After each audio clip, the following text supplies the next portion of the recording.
Yo guys, Carmadnab back with another review. Guys, I've looked what I've got. Possibly the second fastest car so far that we had on the channel. If you want to find out what the first one is, be sure to click on the reviews playlist on my channel. But yeah, guys, BMW X5M competition. Yeah, we're not playing about. We've got a serious bad boy video lined up for you guys today. I know it's dark. We're going to try work with the lighting. You join us in a very luxurious wash bay. Yeah, very professional standards. But before we begin with the video, I just want to say, have to do it. Guys, don't stop raising awareness. Obviously, free Palestine until it's backwards. Obviously, what's happening over there is just unacceptable. So yeah, keep raising money, keep raising awareness. Don't give up. Don't make this another social media trend. But yeah, let's move on by talking about the front of the X5M. So you join me at the front of the X5M, most menacing angle of this car, I believe. Just you get this really aggressive front bumper with these air ducts going towards the brakes, cooling these massive brakes behind these wheels, just absolutely massive. And one of my favorite features as well, the optional extra laser light headlights. If you get an X5M and you don't spec these, then get that line here, yeah, get that line here, wrap it around your neck, because what on earth were you thinking?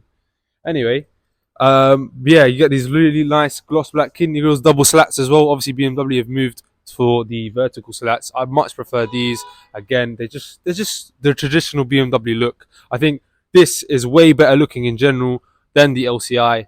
Argue with your nan on that one, because obviously you just get these really nice iconic icon lights. That's literally why they're called the icon lights. And yeah, I just think they're just much more angular. And yeah, I think the pre-LCI is the one to have. This car's finished in San Marino blue. Honestly, it looks stunning under this kind of lighting. The way this blue transforms into bright shades of blue, but then you get really dark, sinister look under no lighting. It's honestly amazing. But that's the front of the X5M. Let's talk about the side profile of the car. Okay, guys, so you join me on the side profile of the X5M. We've got these lovely 21-inch wheels. Obviously, it's a staggered setup from BMW. Classic, they love running staggered setup. So we've got 21-inch on the front and 22 on the rear. Tire size, oh my days, 295s on the front and 315 sections on the rear. It's crazy. And we've got 6-pot brakes up here. The whole theme of the X5M is just massive, massive, massive. Just look at the whole side of the car. It's just so big. It's honestly, the amount of road presence that this car gives is just unbeatable. Now, obviously, following on, they do let us down. I haven't got a stick of truth, but guys, fake vents, man. What is going on? What is going on? I could whip out this one, but let's keep it PG. You're going to have to use my fingers for now. But at least they revived themselves with the carbon mirrors. Plenty of fist action here. M-style carbon mirrors, really lovely, by the way. And just in general, we get this really sharp contour line running across the car and accentuates here, accentuating the rear arch. And again, I love how BMW M pay attention to our needs and desires. We guys, we want fat hips. We want fat hips. That's what we want. We want big whack. Yeah, that's what we want. And this X5M certainly delivers that. Speaking of whack, let's head over to the rear of the car. Guys, you join me at the rear of the X5M, where it really likes to pronounce its competition look. Speaking of competition, this car is a obviously X5M competition. You know, I've noted by the badge here. Now, this is the only trim level we get in the UK. We don't get the non-comp models. I believe America and some parts of Europe do.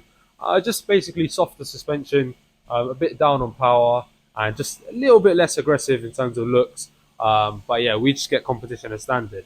But as you can see, you know, they're really, really fat exhaust hits, fistable, really lovely. None of that fake VS going on here. You know, BMW keeping it real, really aggressive rear diffuser as well.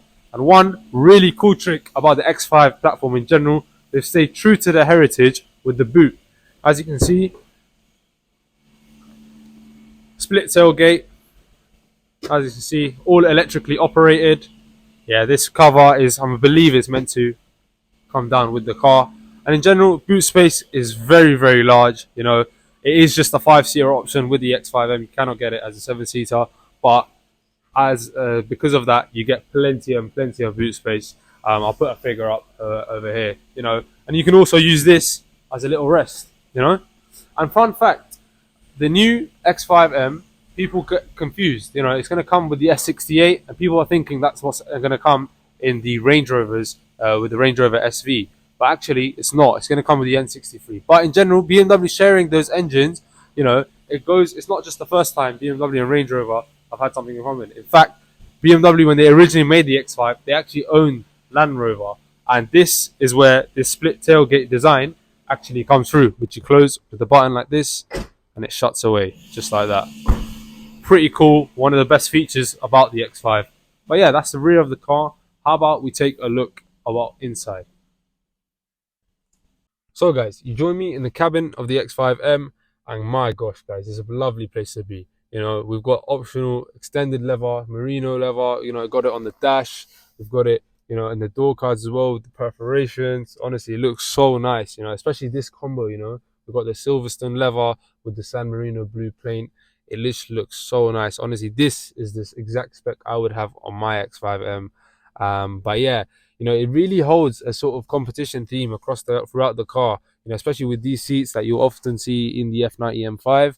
They have X5M logos, specific logos that light up in the seat as well as they're heated, cooled, and massage. Can you imagine that? Oh my gosh, don't get me wrong guys, it's an expensive car, but yeah, these seats are the proper business.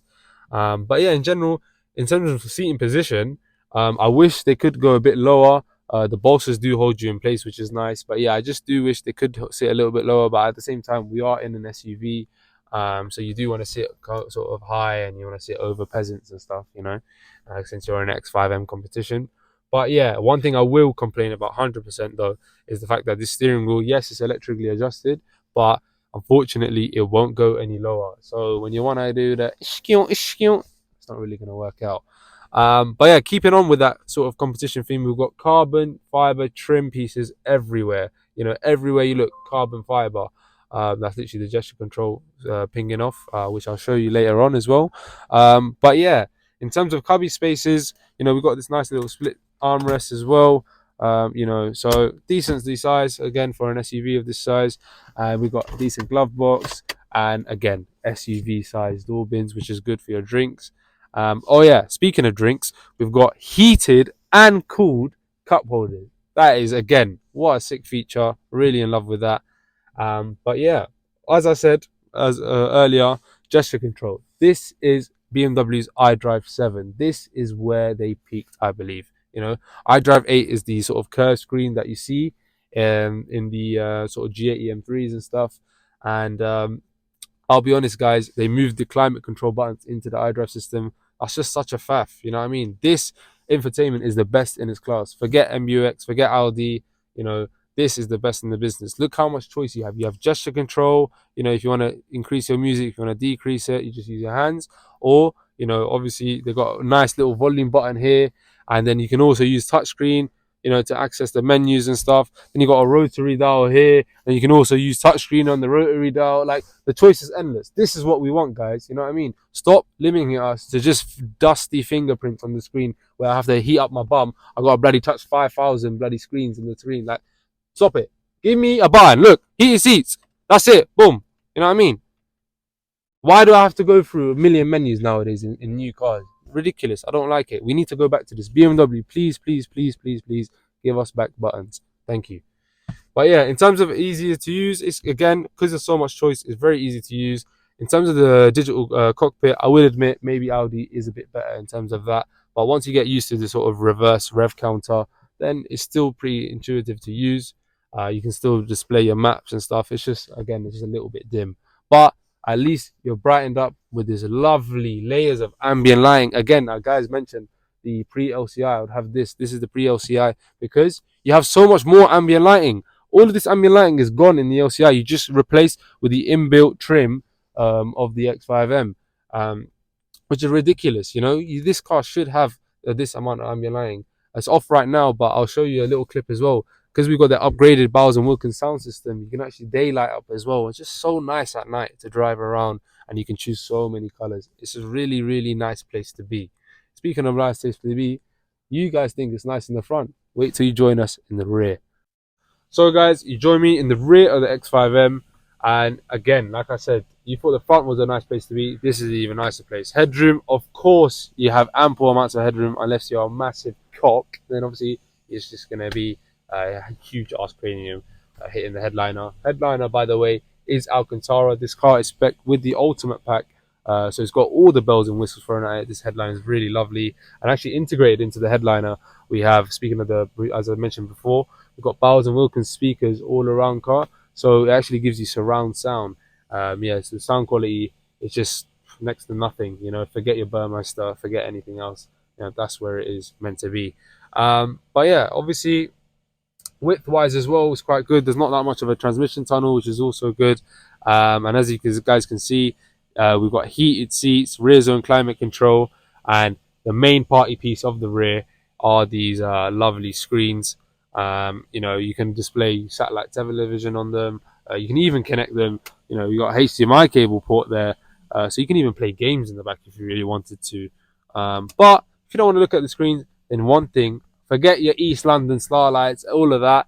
You got this lovely Sky Lounge panoramic sunroof, and it's just so nice. It's got these lovely LEDs sort of integrated into them that match the ambient lighting color, you know.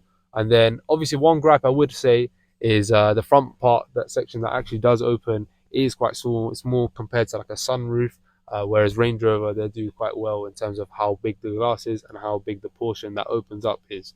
Another annoying thing I would say is, guys, in such an expensive car, why the hell are the blinds manual? Okay, fair enough, they've given us the opportunity to have blinds and, you know, block away the peasants, but it should be electric. You know what I mean? You can give me, you know, heated and cooled cup holders, but you can't give me electric blinds. Come on, man. You know what I mean? Obviously, you've got an armrest here as well. That's East London for you. But as for the cup holders, you got 2 cup holders here. Again, pretty basic, nothing sort of too crazy. One thing you do have, which is useful, is through loading, so you can actually put ski hatches and long bags and whatever items you may have through to the cabin. But yeah, that's the rear of the X5M. Again, nice little perforation design, it integrated into the leather, really nice. And obviously you've got the M seatbelts, again, just to remind you, you are in the M competition. But yeah, again, really nice place to be. It's a thumbs up from me, definitely. But we've talked about the exterior and the interior of the car. Let's talk more about the drivetrain. The BMW X5M competition rivals with the likes of the Lamborghini Urus, the Range Rover Sport SVR, and the Mercedes GLE 63S, as well as honourable mentions RSQ8. But I will say, those cars pack quite the punch. You know, this is a super SUV category, and in order to compete with that category, you know, it's got to have supercar performance, and that's helped with this. This is the S63, the 4.4 litre twin turbocharged engine that pushes out 625 horsepower and 750 newton meters of torque. Crazy. And that is paired with an 8-speed ZF transmission, and the power is sent to all 4 wheels, obviously, by X-Drive. So that means it's rear biased, and you can do a bit of the stuff that you might be seeing later on. But in general, because this car is spec with the Ultimate Pack as well, got a lovely carbon fiber engine cover, and just, yeah, it just looks very nice. Look at these fat intakes. Yeah, just to signify, obviously, it is twin turbo. But yeah, obviously that is the drivetrain of the car. Let's just find out what it's like to drive.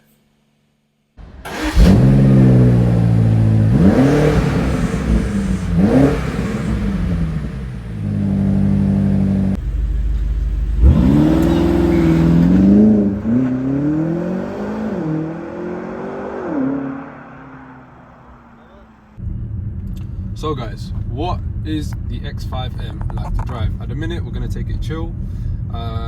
You know, I've set up M2 to be sort of, you know, just everything laxed off, everything comfort, you know, engine evening and efficiency, and just see what it's like to live around town, you know, because a lot of these SUVs, you got to remember, they're going to be putting around Knightsbridge, putting around Harrods, you know, and just driving up and down the high street, school run as well. You know, we've obviously discussed what it's like space-wise, but you know, just in general, what's it like to maneuver? Well, I will tell you this: the car does shrink around you. You know, it feels quite small behind the wheel. As a passenger, it feels quite big, but you know, as an actual car to, you know, drive, you know, daily drive especially, it's actually quite smooth. But also, yeah, it's not that intimidating. You know, visibility is great. especially with these lights inside as well. It's actually quite nice to drive at night. But yeah, I think I will say one thing: the ride. Now, obviously, it is a performance car. It is performance orientated.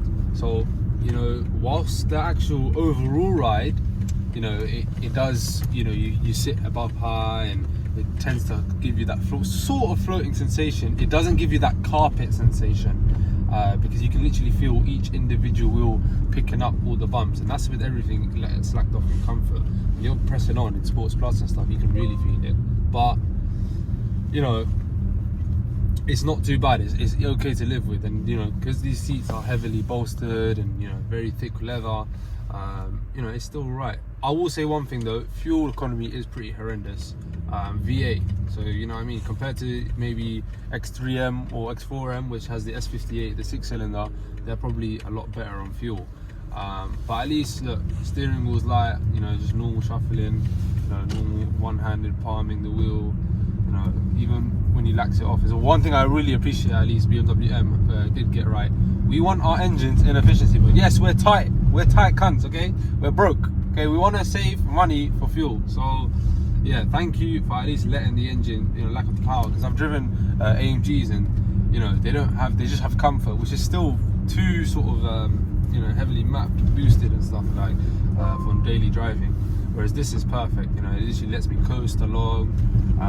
But yeah, guys, like literally, obviously it's very comfortable to drive, but we're not here to find out what it's like to drive, you know, just pottering around. We're here to find out what it's like on a spirited drive.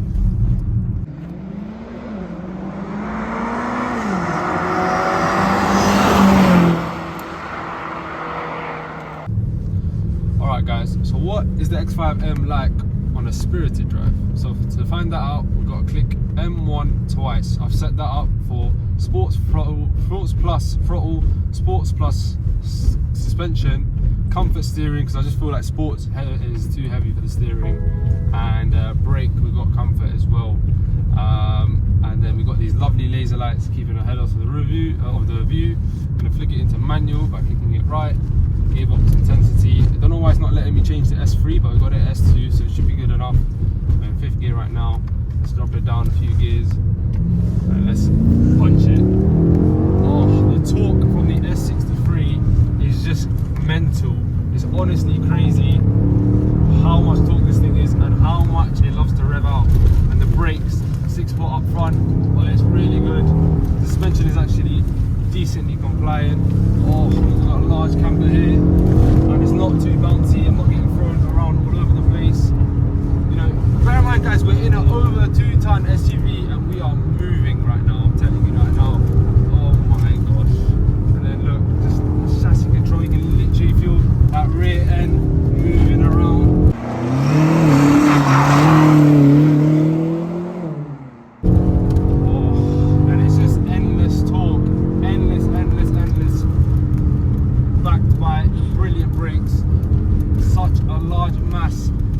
Doesn't feel over 2 tons here. It really feels ironically at home. I literally feel like I'm driving a smaller Golf R. This literally feels like the S3 that I reviewed on the channel. That's how mind-boggling the chassis dynamics are. You know, that explains why the car, you know, is so choppy when you're just, you know, driving normally. It's because it was designed to just do stuff like this, which is just absolutely ridiculous considering we're in an SUV that has massage seats, cooled seats and TVs in the back, and yet it can move and dart around like this. Oh, the direction changes as well. Obviously electric steering, so you're not getting any feedback per se, but it is very direct. Oh my days. And that ZF, you know, I know it's just a typical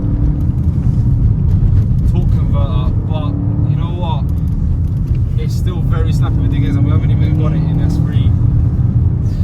I'm not experiencing any fade as well, and I've been going down here a couple of times. You know, it's actually really impressive, guys. Really impressive. Oh, and then it's the beauty of it is you can just flick it back into comfort.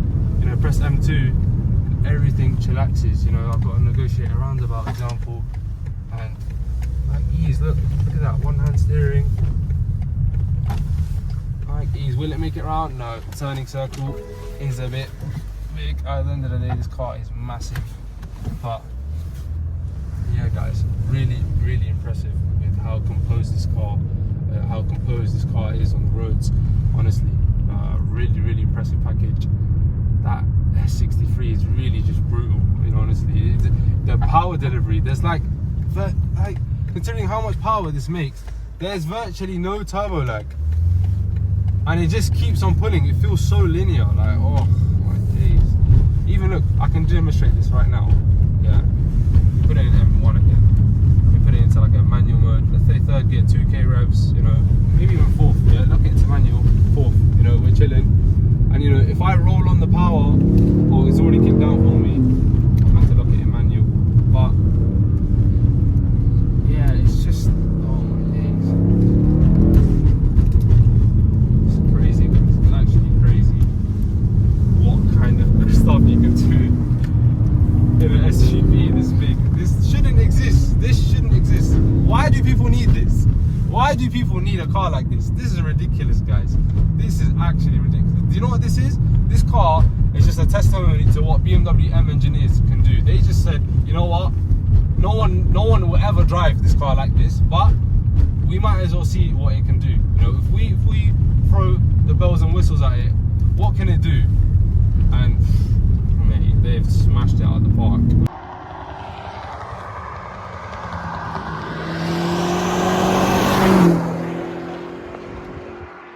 Third gear, look, locked in third gear, and it's just rolling. That is so strong. Oh my gosh. Then above 3-4k, you get that second turbocharger just kicking in as well. It just rolls on the boost.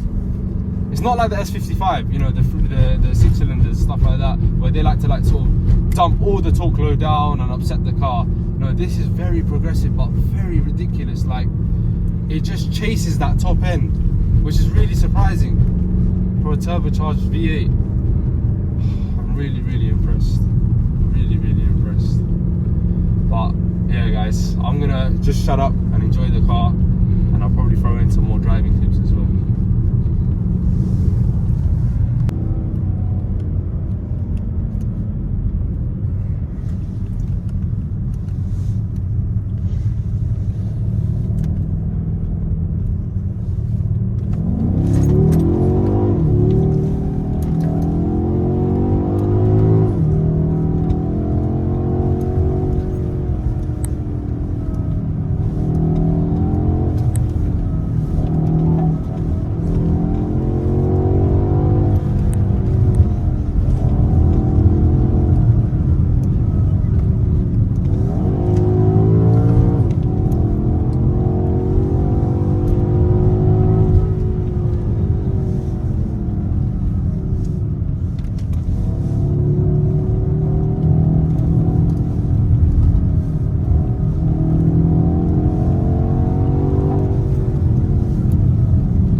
So guys, what's my overall verdict on the X5M? You know, for a super SUV, you can certainly feel that BMW M DNA with its surprising agility as well as compactness whilst you're driving it. You guys know I'm not a fan of these performance SUVs, but if I did have to choose one out of all of them, it certainly would be this one. If you guys enjoyed today's video, please like, share and subscribe, and don't forget to comment down below what more cars you'd like to see on the channel. But for now, I've been Carmadnab.